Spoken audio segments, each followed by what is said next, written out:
বিৰোধীৰ বিধায়কৰ এই ঠাইখিনিত যাতে আহিব নোৱাৰে তাৰ কাৰণে আমি বাহিৰে বেৰা দিম, ভিতৰত অধ্যক্ষ আৰু উপাধ্যক্ষ বিৰোধীৰ বিধায়কসকলক সুৰক্ষা দিয়াত ব্যৰ্থ হৈছে। বিজেপিৰ বিধায়কে আক্ৰমণ কৰাৰ কাৰণে উত্থিত, সেইসকল মাতাল হৈ আছে, যাৰ কাৰণে আমি বাঁহৰ বেৰা জেওৰা বনাই আনিছোঁ যাতে আমি তাতে বেৰা দিব পাৰোঁ, নিজৰ সুৰক্ষা আমি যাতে নিজে কৰিব পাৰোঁ, বিজেপিৰ বিৰোধীৰ বিধায়কৰ আক্ৰমণৰ পৰা যাতে আমি ৰক্ষা পাব পাৰোঁ। আৰু স্পিকাৰৰ সুৰক্ষা আমাক যিহেতু দিব পৰা নাই। কথাটো হৈছে এনেকুৱা যে আমি সৰ্বভাৰতীয় সংযুক্ত গণতান্ত্ৰিক মৰ্চাই অসমৰ পবিত্ৰ সদনত অসুৰক্ষিত অনুভৱ কৰিছোঁ। বিজেপি বিধায়কৰ গুণ্ডাগাৰীত আমি বিৰোধীসকল সুৰক্ষিত নহয়, সেইকাৰণে আমি নিজৰ সুৰক্ষাৰ কাৰণে আজি প্ৰতিবাদ কৰিবৰ কাৰণে ইয়াত ওলাইছোঁ যে আমাক জেওৰাৰ ভিতৰত হ'লেও গণতন্ত্ৰ ৰক্ষাৰ কাৰণে, ভাৰতীয় সংবিধান ৰক্ষাৰ কাৰণে আমাৰ নিজৰ সুৰক্ষা লাগে। আজি আমি মাননীয় অধ্যক্ষ মহোদয়ৰ আগত, উপাধ্যক্ষ মহোদয়ৰ আগত নিজৰ সুৰক্ষা বিচাৰি বিধানসভাত আমি নিজৰ জেওৰা প্ৰটেকশ্যন দিবৰ কাৰণে ব্যৱস্থা কৰিছোঁ। আমি ভিতৰত জেওৰা লৈ যাম, আমি এছেম্বলিৰ ভিতৰত জেওৰা লৈ যাম, এইকাৰণে লৈ যাম যাতে আমাক সুৰক্ষা দিব পাৰে, আমাক যাতে ভিতৰত সুৰক্ষা আমি পাব পাৰোঁ। যদি তেখেতসকলে সুৰক্ষা নিদিয়ে, জেওৰাৰ বাহিৰে আমাৰ উপায় নাই, তাৰ পৰা চিটৰ পৰা উঠি আহি কাৰোবাক আক্ৰমণ কৰিব খোজা অসম বিধানসভাৰ প্ৰথম হৈছে, ইয়াৰ আগত কেতিয়াও হোৱা নাছিল। সেইকাৰণে আমি আমাৰ নিজৰ প্ৰটেকশ্যন বিচাৰিছোঁ, গণতন্ত্ৰৰ সুৰক্ষা বিচাৰিছোঁ, বিধানসভাত সুৰক্ষা বিচাৰিছোঁ, বিধানসভাৰ বাহিৰত সুৰক্ষা বিচাৰিছোঁ। যেনেকৈ নিৰ্বিচাৰে বিধানসভাৰ বাহিৰত আমাৰ অত্যাচাৰ চলি আছে, বিধানসভাৰ ভিতৰত আমাক হত্যা কৰাৰ যিটো ভাবুকি, আক্ৰমণ কৰাৰ যিটো ভাবুকি আমি দেখিছোঁ, তাৰ পৰা আমাক সুৰক্ষা লাগে। এই সুৰক্ষাৰ বাহিৰে আমাৰ হাতত কোনো ব্যৱস্থা নাই। সেইকাৰণে আমি অসম বিধানসভাৰ ভিতৰত সৰ্বভাৰতীয় সংযুক্ত গণতান্ত্ৰিক মৰ্চাই জেওৰা দি আমি প্ৰটেকশ্যন বিচাৰিছোঁ। এইটো আমি ভাৰতৰ সংবিধানৰ প্ৰতি ভাবুকি, গণতন্ত্ৰৰ প্ৰতি ভাবুকি, এই কথাটো আমি জনাব বিচাৰিছোঁ। আমি ভিতৰত লৈ যোৱাৰ চেষ্টা কৰিম, আমি নিশ্চয় লৈ যাম, আমি ভিতৰত আমাৰ জেওৰা লাগিব। জেওৰা লৈছে আৰু আমি দেখুৱাই আছোঁ যে এনেধৰণে তেওঁলোকে জেওৰা লৈছে। গতিকে আমি চেয়াৰমান আলীকো এই মুহূৰ্তত দেখিছোঁ, গতিকে তেওঁৰো আমি কথা পাতিবৰ কাৰণে আমি চেষ্টা কৰিম। চেয়াৰমান আলীকো আমি দেখিছোঁ, মানে নিলম্বিত কংগ্ৰেছী বিধায়ক চেয়াৰমান আলী আহমেদক আমি দেখিছোঁ। আজি AIDFৰ আপুনি প্ৰতিবাদৰ লগত আপুনি একলগ হৈছেহি, কি ক'ব বিচাৰিব? 21 তাৰিখে যিটো ঘটনা বিধানসভাত, গতিকে তেনেকুৱা এটা পৰিস্থিতি হৈছে যে বিধায়কসকলে নিজৰ আত্মৰক্ষাৰ কৌশল হিচাপে কিছু ব্যৱস্থা কৰি বিধানসভাত সোমাব লাগিব। জেওৰা লৈ পেলাই তেওঁলোকে আজি প্ৰৱেশ কৰিব, কাৰণ বাউণ্ডেৰী মাৰি ল'ব যাতে আক্ৰমণ কৰিব নোৱাৰে, সুৰক্ষাৰ কাৰণে। হয় হয়, আৰু সেইদিনা ভিক্টিম ময়েই আছিলোঁ, গতিকে মই আৰু বেছি ডাবুল জেওৰা ল'ব লাগিব আজি। কংগ্ৰেছেও কিন্তু প্ৰতিবাদ কৰিছে, তেওঁলোকে ক'লা কাপোৰ পিন্ধি আহি আজি তেওঁলোকে বিধানসভালৈ আহিছে, ঠিক একেধৰণে AIDFৰ জেওৰা লৈ আহিছে। আপুনি কিন্তু কংগ্ৰেছৰ প্ৰতিবাদত আপুনি যোৱা নাই, কিন্তু AIDFৰ প্ৰতিবাদত আহিছে। কংগ্ৰেছৰ প্ৰতিবাদৰ লগতো আছোঁ মই। গোটেই যিসকল সঠিত বিধায়ক সেইদিনাৰ ঘটনাৰ কাৰণে প্ৰতিবাদ কৰি আছে, মই আটাইকে আন্তৰিক ধন্যবাদ জনাইছোঁ, কৃতজ্ঞতা জনাইছোঁ।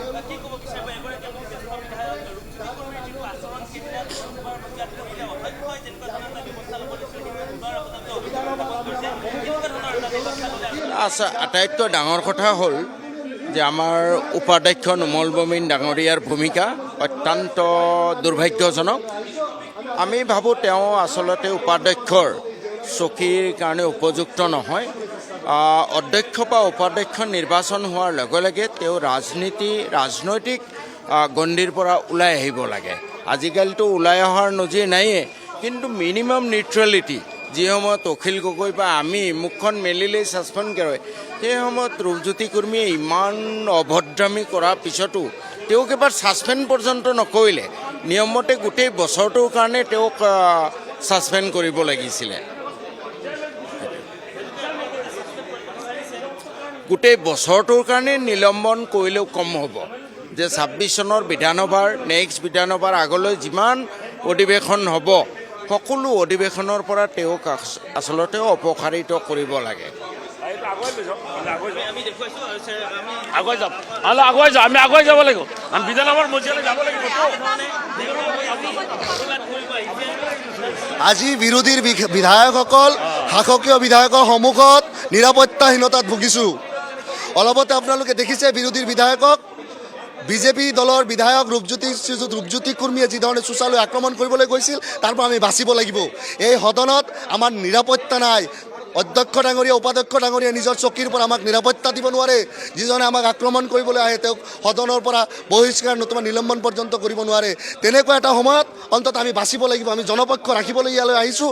আমি আমাৰ কথাখিনি আমাৰ নিজৰ সুৰক্ষা লৈ ক'ব লাগিব আৰু যাৰ কাৰণে অন্ততঃ আমি এই জাপনা এই জেউৰা লৈ আহিছোঁ যে আমাৰ সন্মুখত এইটো বিধানসভাত দি অন্ততঃ যাতে শাসকীয় দলৰ বিধায়কসকল মন্ত্ৰীসকল উঠি আহি আমাক মাৰিব নোৱাৰে, আমাক যাতে আক্ৰমণ কৰিব নোৱাৰে। যাৰ কাৰণে এই জেউৰা মজবুতকৈ বনাই লৈ আহিছোঁ। আমি সন্মুখত আঁৰি ল'ম, বান্ধি ল'ম, তাৰপিছত আমি অন্ততঃ নিৰাপত্তাত অকণমান সময় থাকিব পাৰিম, কথা ক'ব পাৰিম। নিশ্চয় নিশ্চয় আহিব লগা হৈছে তো খুব মানে দুখজনক কথা, এইটো খুব বেয়া কথা। গণতন্ত্ৰত ইমান মানে পৰিৱৰ্তিত হৈ গৈছে, গণতন্ত্ৰ ধ্বংসৰ পৰা ভালে গুচি গৈছে। বিজেপি চৰকাৰৰ গুণ্ডা বাহিনীয়ে শ্বেৰমান আলী ওপৰত যিটো নেকি অত্যাচাৰ কৰিছে, যিটো নেকি আপোনাৰ তাৰ পৰা নিজৰ জেগাৰ পৰা উঠি আহি তেখেতৰ জেগাতে আহি কিনে তাক মাৰিব ঠিক এইটো আপোনাৰ কিমান ডাঙৰ কথা কৰিছে। আমাৰ এই আপোনাৰ বিধানসভাৰ অধ্যক্ষ আৰু উপাধ্যক্ষ কি কাম কৰিলে, তেখেতে কি বিচাৰ কৰিলে, বিচাৰ কৰিব লাগিব। আমি দেখুৱাইছোঁ ইতিমধ্যে তেওঁলোকে জেউৰালৈ এনেধৰণে প্ৰৱেশ কৰিবলৈ গৈছে, কিন্তু প্ৰৱেশ কৰিবলৈ তেওঁলোকক অনুমতি প্ৰদান কৰে নে নকৰে সেয়া আমি নাজানো। এই মুহূৰ্তত আমি দেখুৱাইছোঁ যাতে আমি হেৰি কৰিব পাৰোঁ, যাতে শাসকীয় পক্ষৰ বিধায়কে আহি আমাক মাৰিব নোৱাৰে।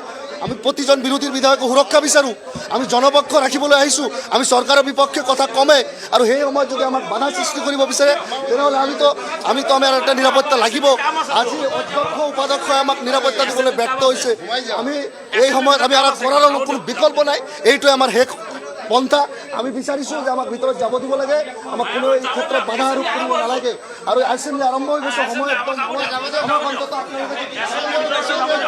আমি দেখুৱাইছোঁ ইতিমধ্যে তেওঁলোকে জেউৰালৈ এনেধৰণে আহিছে, কিন্তু এই মুহূৰ্তত তেওঁলোকক প্ৰৱেশ কৰিবলৈ দিয়া নাই। তেওঁলোকক জেউৰালৈ যিসকল নিৰাপত্তাৰক্ষী থাকে বিধানসভাৰ প্ৰৱেশদ্বাৰত, তেওঁলোকে কিন্তু এই মুহূৰ্তত প্ৰৱেশ কৰিবলৈ তেওঁলোকক এই মুহূৰ্তত দিয়া নাই। কিন্তু তেওঁলোকক দিয়ে নে নিদিয়ে, কাৰণ তেওঁলোক কাকুৰগোজ। তেওঁলোকে এই জেউৰা লৈয়ে তেওঁলোকে বিধানসভাৰ প্ৰেক্ষাগৃহত আচলতে তেওঁলোকে প্ৰৱেশ কৰিব বা তেওঁলোকে ইতিমধ্যে তেওঁলোকে চেষ্টা চলাইছে। গতিকে তেওঁলোকক এই মুহূৰ্তত লৈ যাবলৈ দিয়ে নে নিদিয়ে সেইটো অতি এটা এই মুহূৰ্তত গুৰুত্বপূৰ্ণ প্ৰশ্ন হৈ উঠিছে, কাৰণ এই মুহূৰ্তত নিৰাপত্তাৰক্ষীয়ে তেওঁলোকক বাধা দি থকা পৰিলক্ষিত হৈছে। এই বিধানসভাৰ মান মৰ্যাদা সকলোখিনি ভুলুণ্ঠিত কৰিছে। আজি শাসকীয় পক্ষই এই বিধানসভাক গাহৰিৰ গঁৰাল খুৱাবলৈ বাধ্য কৰিছে। এটা ন্যায় প্ৰণালী ৰচনাৰ এটা মন্দিৰ। আজি এই বিধানসভা আটাইতকৈ ডাঙৰ এটা অনুষ্ঠান, জাতীয় জীৱনৰ কাৰণে, আইন প্ৰণয়নৰ কাৰণে, দেশৰ উন্নয়নৰ কাৰণে, ৰাজ্যৰ উন্নয়নৰ কাৰণে এটা ইমান ডাঙৰ ইনষ্টিটিউট, সেইটো গাহৰিৰ গঁৰাল কৈছে। ইয়াতকৈ দুৰ্ভাগ্য আমাৰ একো হ'ব নোৱাৰে। আমি ভিতৰত যাব লাগে। আমাৰ এতিয়া সময় হৈছে, আমি বিধানসভাৰ ভিতৰলৈ যাম।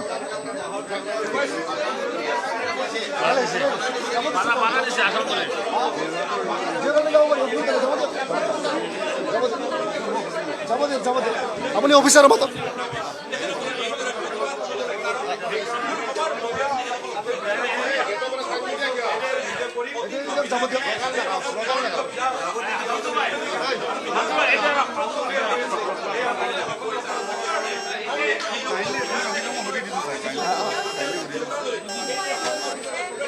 জানি নাকি ভিতৰে নিয়ে আমি দেখুৱাইছোঁ তেওঁলোকে জেউৰা লৈয়ে এনেধৰণে তেওঁলোকে এই মুহূৰ্তত প্ৰৱেশ কৰিছে। আৰু আমি দেখুৱাইছোঁ তেওঁলোকে যিটো তেওঁলোকৰ দাবী আছিলে সেই দাবী এক প্ৰকাৰ তেওঁলোকে সঁচা প্ৰতিপন্ন কৰিলে। আৰু এই মুহূৰ্তত তেওঁলোক এনেধৰণে জেউৰা লৈয়ে আজিৰ দিনটোত বিধানসভালৈ প্ৰৱেশ কৰা পৰিলক্ষিত হৈছে। কংগ্ৰেছে ঠিক একেধৰণে যেনেধৰণে প্ৰতিবাদ কৰিছিল, ঠিক একেধৰণে ৰূপজ্যোতি কুৰ্মীৰ আচৰণৰ বিৰুদ্ধে ইতিমধ্যে তেওঁলোকে AIDF-ৰ যিসকল বিধায়ক আছে তেওঁলোকেও এই মুহূৰ্তত প্ৰতিবাদ কৰিছে। আৰু জেউৰা জপনা লৈ তেওঁলোকে এনেধৰণে বিধানসভাৰ মজিয়াত বা বিধানসভালৈ প্ৰৱেশ কৰা এই মুহূৰ্তত পৰিলক্ষিত হৈছে।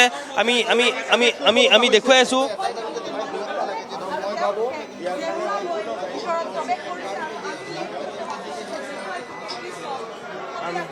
আমি দেখুৱাই আছোঁ আজি আপোনালোকে জেউৰা লৈ পেলাই আহিছে। হয়, আজি আমি আমাৰ সুৰক্ষা বিচাৰি আহিছোঁ।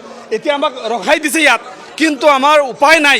আমাৰ সংবিধানৰ ওপৰত যেনেকৈ আক্ৰমণ হয়, বিধানসভাৰ ভিতৰত যেনেকৈ আক্ৰমণ হয়, শাৰীৰিকভাৱে যিভাৱে শৌচালয়, ইয়াৰ বাহিৰে আমাৰ বিকল্প নাই। অধ্যক্ষ মহোদয়ে নাচায়, আমাৰ অসম চৰকাৰে নাচায়, উপাধ্যক্ষ ডাঙৰীয়াই নাচায়। তাৰ কাৰণে ইয়াৰ বিকল্প ব্যৱস্থা আমাৰ হাতত নাই। সেইকাৰণে আমি প্ৰতিবাদ কৰিবৰ কাৰণে আমি জেউৰালৈ যাম। তাতে আমি প্ৰটেকশ্যন বিচাৰিম, কিন্তু আমি গণতন্ত্ৰ ৰক্ষা কৰিব লাগিব, সংবিধান ৰক্ষা কৰিব লাগিব।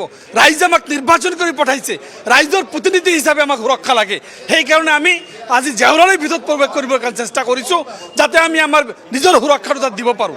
অন্যথাই আমাৰ ইয়াত সংবিধান যি অৱস্থা যিভাৱে এনেকৈ ইয়াত বিঘ্নিত হৈছে, বিধানসভাৰ মান সন্মান যেভাবে বিঘ্নিত হয়েছে, সরকার পক্ষই বিরোধীক যেনেকৈ আক্রমণ করেছে, ইয়ার বিপক্ষে আমার রক্ষা করার বেলেগ রাস্তা আমার হাতত নাই। সেই হয়, আপনি অসম বিধানসভাত শাৰীৰিকভাৱে আক্ৰমণ কৰিব যোৱাটো নজিৰহীন, কিন্তু তাৰ বাহিৰে কোনোবাই মুখ খুলিলে তাক মাৰ্চাল লগোৱা হয়, কোনোবাই শব্দ এটা কৰিলে মাৰ্চাল লগোৱা হয়, কোনোবা এটাই চৰকাৰৰ বিপক্ষে কিবা মাত মাতিলে, মিনিষ্টাৰে মাত মাতিলে তাৰ বিৰুদ্ধে মাৰ্চাল লগোৱা হয়।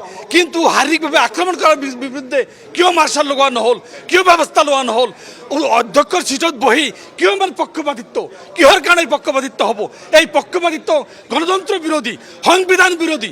আজি অধ্যক্ষৰ আসনত বহি তেখেতসকলে নিৰপেক্ষ ভূমিকা পালন কৰিব লাগে, তাত কিয় পক্ষপাতিত্ব কৰে? তাত কিয় চৰকাৰ পক্ষক মানে সময় দিয়ে তেখেতসকলকে আক্ৰমণ কৰিবৰ কাৰণে ব্যৱস্থা কৰে? তাত মাৰ্চাল ক'ত যায়, তাত প্ৰটেকশ্যন ক'ত যায়? তাৰ কাৰণে আমি আমাৰ সুৰক্ষা বিচাৰিছোঁ, সেইকাৰণে আজি আমি ইয়াত আহিছোঁ। নহয় নহয়, চাওক, আমি প্ৰতীকী প্ৰতিবাদ কৰিছোঁ। আমাক ইয়াত ৰখাইছে, আমি ৰখি আছোঁ। আমাক ইয়াত ৰখাইছে, আমি ৰখিছোঁ। আমাক যদি ৰখাই দিয়ে আমি প্ৰটেকশ্যন বিচাৰিছোঁ, আৰু আমাৰ যদি ইয়াত যাব দিয়ে আমি যাম, যদি যাব নিদিয়ে নাযাওঁ। আমি কিন্তু শৌচালয় নাযাওঁ। আমি ইয়াত যিটো কৰিছোঁ এইটো প্ৰতীকী প্ৰতিবাদ, এইটো প্ৰতীকী প্ৰতিবাদ। এগ্ৰেছিভ কোন চাওক, চৰকাৰ পক্ষই আক্ৰমণ কৰিব আহে, সেইটো এগ্ৰেছিভ নহয়। অধ্যক্ষ মহোদয় এলাও কৰে, সেইটো এগ্ৰেছিভ নহয়। আমি প্ৰতীকী প্ৰতিবাদ কৰি এগ্ৰেছিভ। এইটো কোন ৰাজ্যৰ ভাষা, এইটো কোন গণতন্ত্ৰৰ ভাষা, এইটো কোন সংবিধানৰ ভাষা?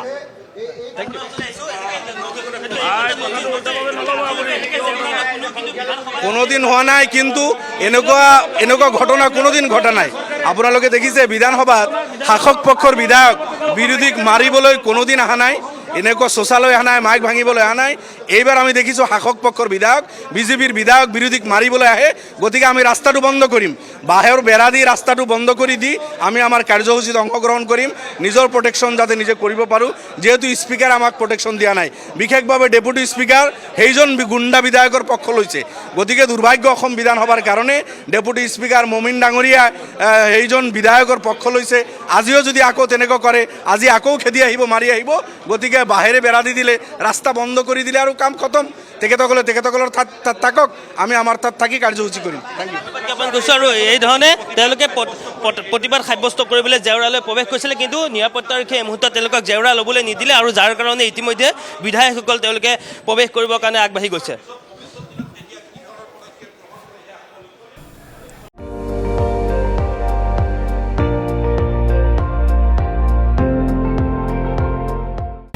আপুনি চাই আছে ND24, সৰ্বশ্ৰেষ্ঠ নহয়, সৰ্বোত্তমৰ দৌৰত।